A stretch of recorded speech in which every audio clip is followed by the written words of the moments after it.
Okay, let's keep it rolling. I'm talking about cults and offshoots of religious organizations. I'm Dr. Quincee Gideon. I'm a clinical psychologist and I help people recover from religious trauma and get out of cults. Today we're going to talk about the Assembly of YHWH. This is an offshoot of the Sacred Name group in Colorado, YHWH. And that the real name of Jesus is Hoshua. So they've put it together, YHWH. And it was founded by a self-proclaimed prophet, Laycher Gonzalez. Said that he had visions or that God spoke to him and told him his real name through a hitchhiker named O.K. Skidmore that he met on the side of the road. Let's talk about what makes this group repressive or traumatizing in some ways, and maybe a little bit culty. My opinion, of course.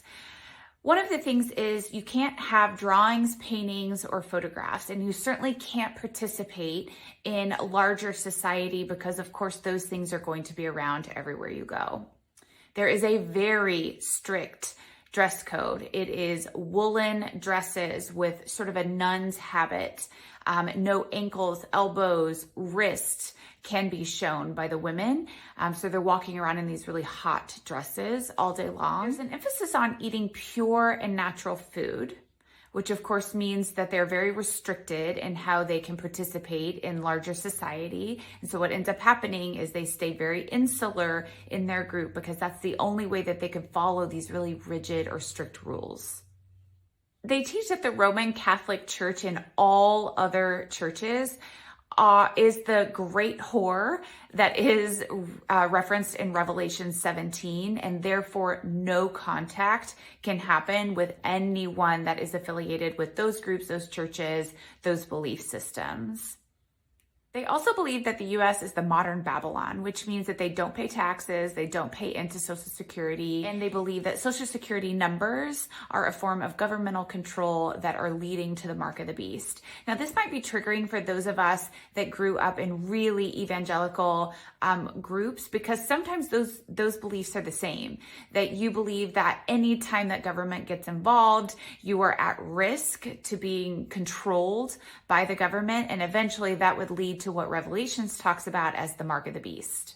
Because they believe that Yahweh and Hoshua are the only real names of God, if they encounter any other reference to God that doesn't use those names, they blot it out. They mark it out in books, in Bibles, and whatever, because they believe that that is inappropriate and blasphemous. They do not believe in any sort of medical intervention. They believe that prayer and faith are the only things that are going to heal you. And so sick people are not allowed to go to the doctor if you're a part of this group. They also believe that all holidays are pagan, and so as a group member, you're not allowed to celebrate. We see this a lot in rigid or cultic groups, is that you're not allowed to get an education outside of the school and the curriculum that the group has set up. Why? Because when you go outside the group and you get more educated, the chances are you are going to encounter information that challenges the very rigid and strict environment that you're in, and it's going to cause you to question, and we can't have that, right?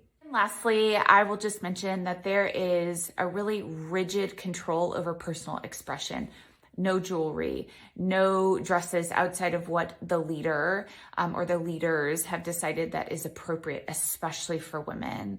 There is no cologne, no good smelling soap. You cannot participate in any of those things because they believe that that is distracting from the one true God, Yahweh and Yeshua. All right, that's YHWH, a really rigid and restrictive group.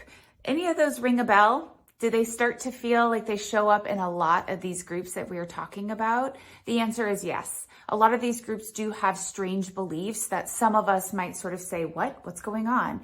And some of them are going to have repeating patterns that most groups use in order to restrict and control their people.